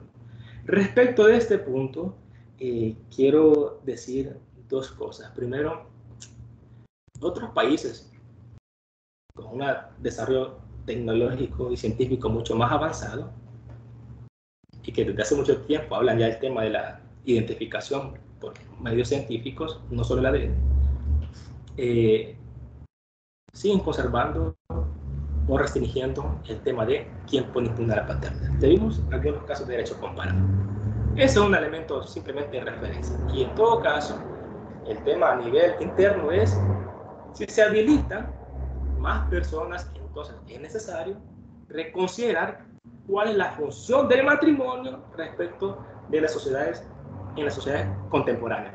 ¿Por qué? Porque el matrimonio que apela al carácter de la monogamia invoca la presunción de singularidad y procreación. Que otras personas pueden impugnar implica, si es cierto, promover la verdad biológica, pero al mismo tiempo ver hasta qué punto implica el fomento del matrimonio eso. No estoy diciendo que hay que encubrirse o disfrazarse de la verdad biológica, no. Estoy diciendo que hay que buscar un punto de ponderación o de equilibrio. La legitimación activa prevista para la impugnación del reconocimiento voluntario de paternidad no es un marco de referencia adecuado. Incluso la Sala de lo Constitucional rechazó la demanda, la que estamos analizando, que dio lugar a la sentencia que estamos analizando, porque se decía que había vulneración del artículo 3 de la Constitución, que hace referencia al principio de igualdad, en tanto que se ponía como marco de referencia al padre dentro del reconocimiento voluntario de paternidad. Es un tema autorreferente, decía la Sala, pero el tema es, son figuras diferentes. Y dentro de la sociología de la familia, lo que se analiza o que se considera es, en este tipo de casos, habilitar que otras personas puedan impugnar la paternidad. Me parece que el padre biológico está bien. Habría que analizar hasta qué punto eso implica desprivatizar la familia. Desprivatizar la familia, ¿y qué significa eso? Bueno, la desprivatización de alguna manera es, digamos, abrir el marco del seno familiar con la posibilidad que agentes externos a ellos puedan intervenir en la misma. Llámese Estado o en este caso otras personas interesadas, para el caso del que hablamos, de impugnar la paternidad establecida por Ministerio de Ley, por presunción del matrimonio. Otro aspecto que decía, prescribirá en un año contado a partir del día en que. ¿Desde cuándo se va a contar el plazo para impugnar? Bueno, aquí hay dos cosas. Primero, hay que analizar si se va a establecer un plazo. La sugerencia es que se establezca un plazo, pero en todo caso, reitero la importancia de armonizar la normativa de familia, porque para el caso de la impugnación de la maternidad, la madre biológica no tiene un plazo, sino que es imprescriptible y de alguna manera tiene alguna explicación. Bajo el argumento de la voz de la sangre, es decir, bajo el argumento de carácter biológico, ¿por qué se le va a poner un límite a la biología, diría alguien? ¿Por qué si el padre biológico sea portal, por qué se sujeta a un plazo? Que es imprescriptible, así como el hijo, que es imprescriptible, entonces el padre biológico también que lo sea. Sin embargo, por motivos de seguridad jurídica y por buscar un equilibrio con el tema del matrimonio respecto de su función dentro de la filiación, respecto de la familia, creo que el plazo es oportuno.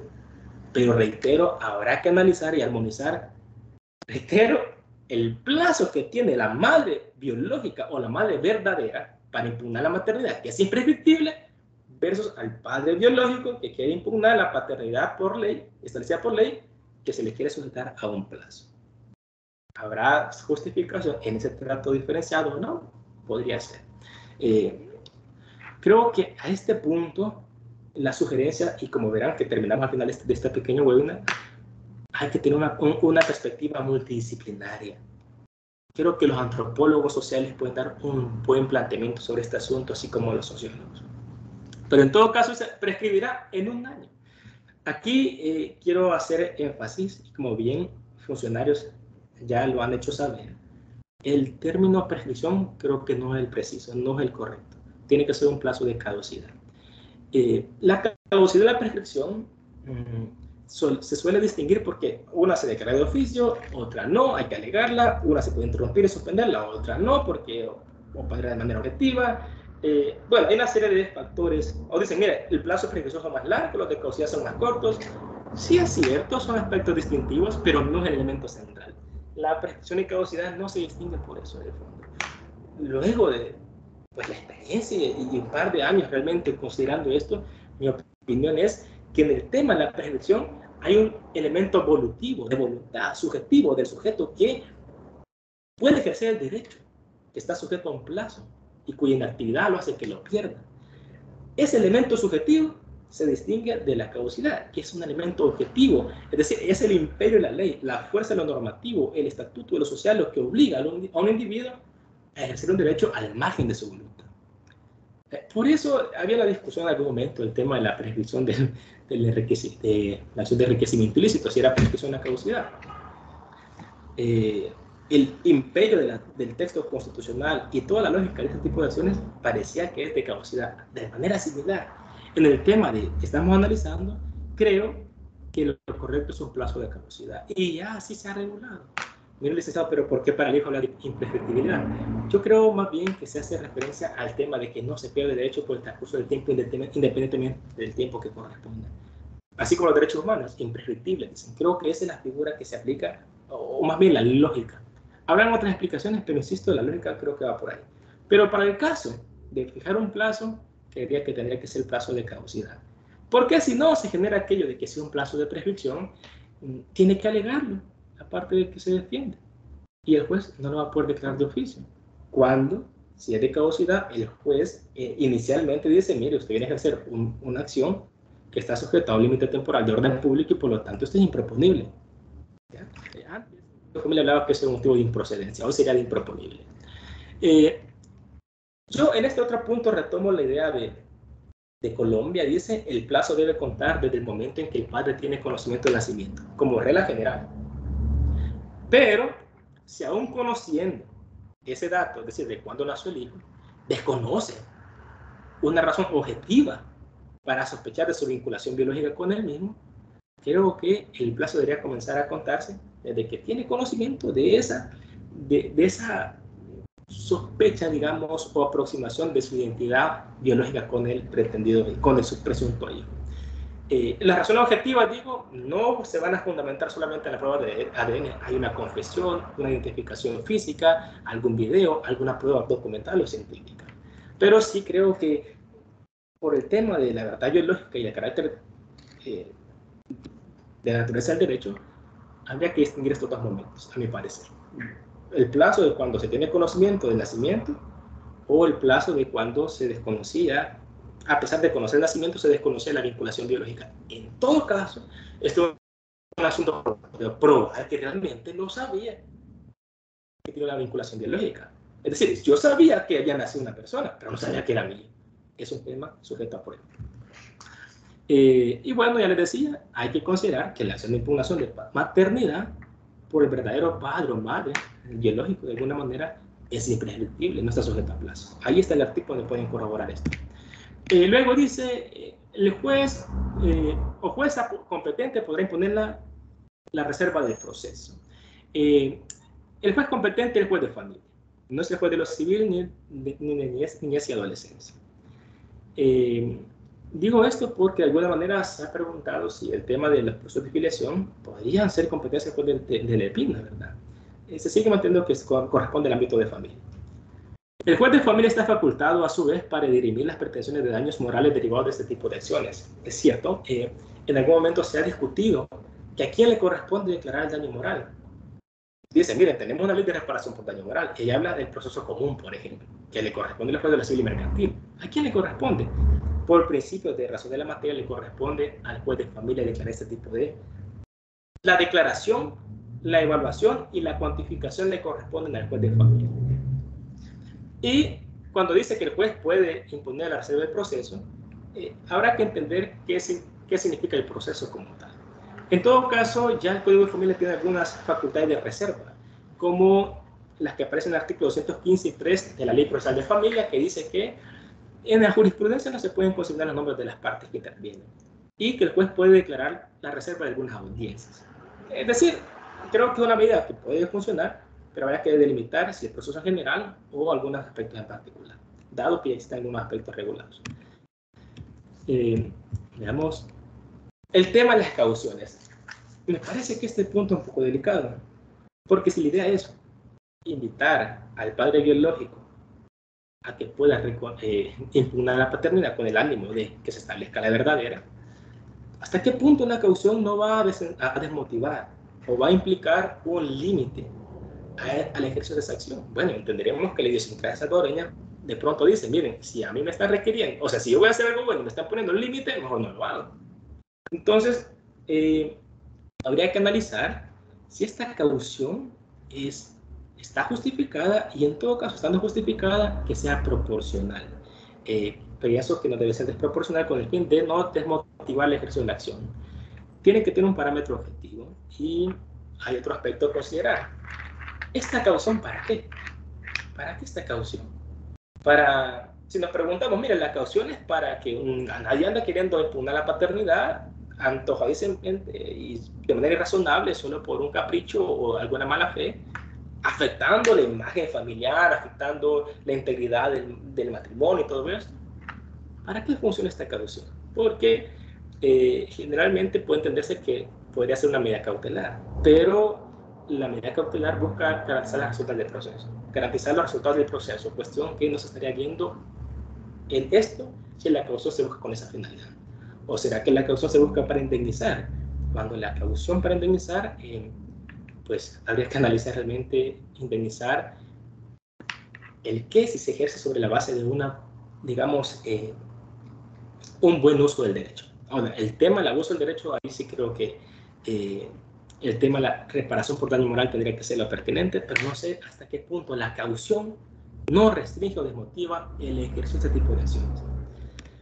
Y bueno, digamos que hay varias preguntas por resolver todavía. ¿Qué pasa, por ejemplo, si el hijo fue adoptado y luego aparece el padre biológico? Las preguntas están abiertas. En lo personal creo que hay que garantizar la seguridad jurídica. Si el hijo fue adoptado, prevalece para ese momento la fuerza de la cosa juzgada en la sentencia. Ahora, esto no niega de que se pueda conocer la verdadera identidad biológica como manifestación pues, del derecho a la identidad. Y en ese caso podría pensarse que la sentencia sería meramente declarativa. No es que va a tener dos papás, o por lo menos la discusión, la resolución sería ordenar que para efectos sucesorios, por ejemplo, a quién va a heredar. Yo sigo creyendo que lo que prevalece por seguridad jurídica es el tema de la adopción en un caso como este. Inicialmente podrían haber diferentes posturas, sin duda alguna, pero por el momento considero que eso sería lo pertinente. Y si la niña o adolescente no está de acuerdo con la impugnación del padre biológico, miren, esto es complicado, porque aún en los casos que se conocen en la actualidad, a veces los hijos no quieren que se impugne la paternidad. Es decir, la hija ha establecido, por el tema de la posesión de Estado, es decir, esa relación paterno-hija ha sido tan estable, tan sana, tan adecuada, que la hija no quiere que el padre, que no es su padre, se desplace, desaparezca su parte de nacimiento. ¿Qué sucede en ese tipo de casos? Aquí yo quiero decir lo siguiente. Cuando se impugna la paternidad, ejerciendo el derecho de la propia hija, imagínense que tiene 15 años y lo hace través de su representante legal, creo que si la niña o el niño no está de acuerdo en que se impugne la paternidad y la acción se ejerce por su propia autonomía que la ley le reconoce, el juez creo que tiene que tomar en cuenta la opinión del niño o del adolescente. No va a prevalecer la voz de la sangre, no va a prevalecer lo biológico. Mire, o sea, ya se impugnó la paternidad y ahí está la ADN que dice que no es el papá el que está ahí. Sigo creyendo que cuando la acción ejerce la propia hija, por mérito de que la madre, por ejemplo, es la que quiere impugnar la paternidad, hay que respetar la opinión de la hija o adolescente o el hijo. Pero si la acción se ejerce por un tercero que tiene un interés, ahí es diferente. Creo que la opinión de la hija no tiene la misma vinculación por motivo de ponderar el interés que está haciendo valer un tercero. Esa es, digamos, una opinión ligera que puedo dar al respecto. Pero si no está de acuerdo, bueno, hay que analizar desde qué punto se está ejerciendo la acción. ¿El padre falso puede reclamar daño moral contra la madre? Yo creo que sí. Sí, creo que sí, pero la ley no la habilita. Creo que la Constitución hace una habilitación de la reparación por daño moral y también la ley de reparación por daño moral podría adecuarse a un tipo de casos como este. Yo he llegado a creer, incluso, aunque no es un tema que esté acabado, que hasta por motivos de violencia intrafamiliar podría reconocerse la indemnización para este tipo de casos. ¿Se cancela la partida de nacimiento o se realiza una anotación marginal? Es decir, miren, el padre biológico impugnó la paternidad. Y bueno, ¿qué se hace? Bueno, la práctica hoy por hoy es cancelar. Cuando hay impugnación de la paternidad, se cancela la partida de nacimiento y se escribe una nueva donde aparezca el nombre del padre real, digamos, biológico o el correcto. La dificultad aparece cuando, imaginemos en el caso que les pongo, el papá adoptó a la hija. Aparece el padre biológico. Quiere impugnar la paternidad. Y por cierto, hasta presenta una prueba de ADN y de alguna manera hay una sentencia declarativa que le impugna. Pero dicen, miren, por seguridad jurídica vamos a conservar los lazos que se establecieron con la adopción. ¿Cómo se va a efectuar esto? O sea, en la partida de nacimiento la hija seguirá siendo el mismo padre biológico y se va a notar una marginación que diga que el padre biológico es el que impugnó, o solamente va a ser un aspecto declarativo con la sentencia. Yo sigo creyendo que no hay que tocar la partida de nacimiento a nivel registral cuando la sentencia es meramente declarativa. Eso, digamos, es una especulación inicial. ¿Quién representa al niño en estos casos si hay intereses contrapuestos? Miren, tanto el papá como la mamá sabían que el padre biológico era otro. Y la niña, los intereses entre los padres y la hija no concurren. ¿Quién representa? La Procuraduría de la República. ¿Puede tener solo efectos declarativos la verdad biológica? Hay cierta resistencia a esto, pero sí creo que hay que conservar la seguridad jurídica para el caso de la adopción en particular. Y aquí hay otras preguntas un poquito más complejas. Dos menores se casan, se escribe el matrimonio y nace un hijo. ¿Opera la presunción de la paternidad actualmente? Dos menores se casan, se escribe el matrimonio, nace un hijo, se aplica la presunción, luego se declara el matrimonio. ¿Se puede impugnar la paternidad como paternidad establecida por el Ministerio de Ley? Bueno, estas dos preguntas están abiertas. Reflexiones finales. Para resolver este tipo de casos creo que hay que apelar a un conocimiento multidisciplinario.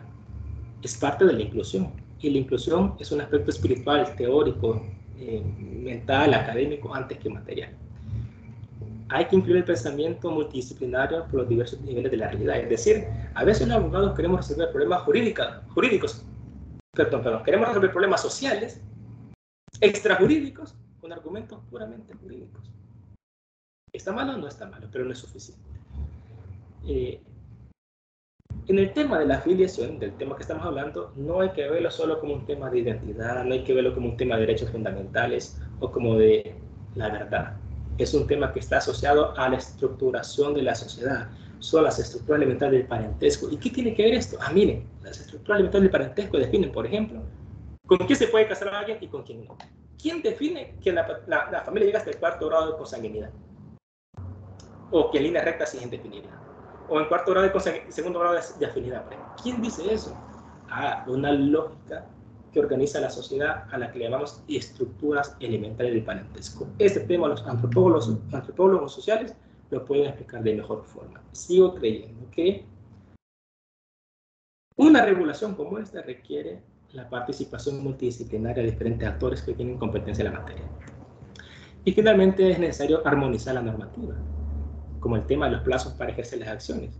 Por ahí el Código de Familia habla que para impugnar el reconocimiento voluntario de paternidad voluntaria, lo pueden hacer aquellos, los terceros, cuando les nazca el interés actual. ¿Qué es el interés actual? El Tribunal de Casación salvadoreño ha tenido el desafío de dotar de contenido a este tipo de conceptos jurídicamente determinados, pese a que la técnica casacional dice de pronto que hay cierta complejidad en eso, ciertos límites en eso, pero el legislador tiene que tomar cartas en el asunto en este tipo de casos. Y finalmente, solamente les dejo aquí algunas preguntas, no las voy a responder ni las voy a leer, si pueden tomar captura de pantalla, porque es un tema que no está agotado. Paternidad y maternidad. Miren las distinciones que se hacen en el mismo código. Por ejemplo, miren, ¿por qué la ley expresa que el reconocimiento voluntario de paternidad es irrevocable, pero no dice nada de la maternidad? Es decir, hay tantos elementos. Me quedo hasta por acá por motivos de tiempo. Espero que este discurso, ¿verdad?, entre los antecedentes, la sentencia y lo que posiblemente se pueda hacer haya sido de gran utilidad para cada uno de ustedes. Me quedo hasta por acá. Muchas gracias, maestro. Gracias. De verdad que ha sido excelente su exposición, muy clara para juicio de nosotros. Hay muchas personas que están por ahí haciendo en el chat. Yo le invitaría, maestro, para eso, porque son variadas, a que usted las escogiese, porque, a ver, es más fácil que usted pueda elegir cuál le parece que puede responder con mayor, dado el tiempo que tenemos, ¿verdad? Y que usted lo calcule así, a su criterio, ¿verdad? No queremos nosotros imponer la pregunta y usted puede hacerlo en el orden que estime conveniente desde su computador. Así que lo dejamos ahí para que pueda usted elegir las palabras y también, pues, las respuestas al final, y luego haremos una breve despedida cuando hayamos respondido al menos unas 3 preguntas, si les parece.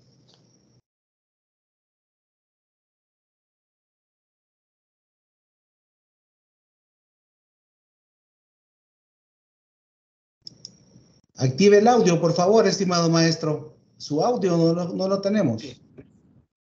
Gracias. Por acá preguntan por las diapositivas. Yo creo que el conocimiento es un bien público, así que con gusto se les puedo facilitar si fuera el caso. A ver, veamos. ¿Por qué los jueces de familia no se atreven en aplicar el artículo 151 y aplicar de forma directa el artículo 136 de la Constitución? Digamos que se me haría un poco difícil responder, ¿verdad?, la motivación de cada juez, pero creería que este tema no estaba... hay como un celo proteccionista, sigo creyendo, en el tema del matrimonio. Es que si nosotros dijéramos que la razón por la cual no se habilitaba a otros sujetos a impugnar la paternidad establecida por el Ministerio de Ley era porque no había prueba idónea para acreditar la vinculación, creo que estamos yéndonos por otro lado. Más sigo creyendo que el tema central es, como la SAL lo ha dicho, un tema de protección del matrimonio. Hay una protección institucional, hay un celo, no quiero decirlo moral o religioso, que está de por medio, pero que blinda. Lo que en el fondo dice, ¿cómo vamos a sospechar de una familia matrimonial? Ponemos en duda la monogamia, la singularidad, la fidelidad, la cohabitación, la cooperación, la comprensión, todos los grandes valores que rigen por lo menos la vida familiar según el Código de Familia. Por ahí vamos.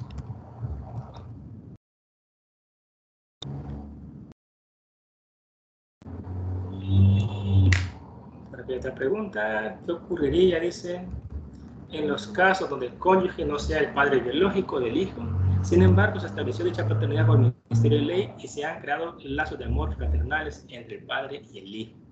Paternidad socioafectiva, muy bien, esa figura existe en el país, no mucho, pero sí existe, y creo que es todavía una deuda que se puede saldar. Y otra persona que se considera el padre biológico quien quiere impugnarlo, cuando incluso el hijo no quiere que se impugne. Digamos que, es lo que les decía, ¿qué pasa cuando el hijo ejerce la acción que a él le corresponde, pero por medio de su representante legal? Si no quiere impugnarlo, hay que respetar la opinión del hijo. El tema es cuando el interés es de un tercero. Aquí creo que debe prevalecer el resultado biológico. Insisto, ¿podría haber alguna sanción en cuanto... Por eso creo que es importante el plazo de caducidad, porque con un plazo de caducidad se procura que el padre biológico actúe de manera ágil. De alguna manera esto va a coadyuvar a que el hijo, esos lazos socioafectivos que pueda generar, pues no se consoliden en el tiempo, sino que pueda, digamos, oportunamente sustraerse y que la vinculación filial se establezca con el padre biológico y que sea con él, respecto de él, que se establezca la respectiva relación filial. ¿Qué va a pasar? Sigo creyendo que cuando le imponga un tercero, en este caso el padre biológico, hay que respetar el resultado biológico. Pero en todo caso, para que evitar ese tipo de inconvenientes, hay que sujetar a un límite temporal de orden público ese tipo de acciones. Fuera de ese plazo, aunque la verdad biológica sigue diciendo que el padre es otro y no el al que se le atribuyó, creo que no se podría impugnar ya. Por esas razones, para equilibrar y garantizar el bienestar, la integridad, el interés superior del hijo, la hija y todo ello. El plazo de caducidad es importante. Pero, como les decía, es importante armonizarlo con el tema de la maternidad. Es que no es solamente crear un artículo, hay que revisar el enramado normativo de los procesos de filiación. Luego dice, si el padre biológico impugnara la paternidad, debería un monto en concepto de alimento al presunto padre que ha sido responsable. No creo que automáticamente implique una deuda. O sea, si comenzamos a establecer este tipo de argumentos o valoraciones que son importantes, en todo caso, lo que se va a generar es desmotivar al presunto padre biológico. Yo más creo que el asunto no es tanto padre biológico con el padre legal, sino más bien es el padre legal versus su esposa, versus su cónyuge. La pregunta era, ¿puede el cónyuge, el hombre al que se le atribuyó la paternidad falsamente y que creyó que lo era, pedir daño moral a la pareja? Yo creo que sí. En función de este tipo de preguntas, bueno, y todo el sacrificio, todo el esfuerzo que se hizo, se le voy a reclamar al padre biológico. Yo creo que al padre biológico quizás no sea principalmente el sujeto responsable, principalmente. Por el tema del engaño, por el tema de la falsedad, porque habría que pensar hasta qué momento es que se dio cuenta el padre biológico que realmente era el padre biológico. ¿Puede el padre biológico utilizar la prueba dactiloscópica para impugnar la paternidad del marido? Sí, sí se puede. O sea, sí, los especialistas no se cierran la posibilidad. Habría que ver, en todo caso, la factibilidad, la conducencia. Si estamos institucionalmente preparados para este tipo de exámenes, yo creería que sí. Pero los especialistas dicen, para identificar a una persona, el tema dental, el tema de las huellas digitales y el tema de ADN. Pero bueno, en todo caso, digamos que lo más preciso, naturalmente, en todo caso, es, o por lo práctico, el tema de ADN. Pero, digamos, no quiero decir que esto significa que con la prueba, con la demanda deba presentarse una prueba de ADN positiva, ¿sí? Claro, para efectos de la vinculación biológica, el elemento principal va a ser el ADN, pero sigo creyendo que no va a ser, no es un requisito de admisibilidad. Ese es el punto central. Dice, o sea, que no.